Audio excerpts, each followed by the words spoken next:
آپ تمام ناظرین کا TN اردو نیوز میں استقبال ہے۔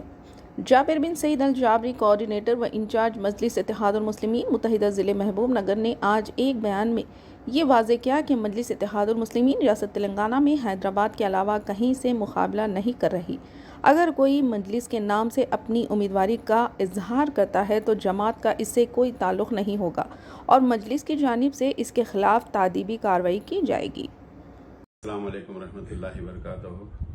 میں جابر بن سعید، انچارج و کوآرڈینیٹر متحدہ ضلع محبوب نگر امائم، صدر محترم جناب بیرسٹر اسد الدین اویسی صاحب کی ہدایت پر آپ سے مخاطب ہوں۔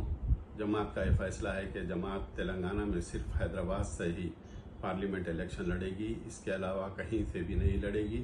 اگر کوئی اپنے طور پر نامنیشن ڈالتا ہے یا اس کی خلاف ورزی کرتا ہے تو اس کے خلاف تادیبی کارروائی ہوگی۔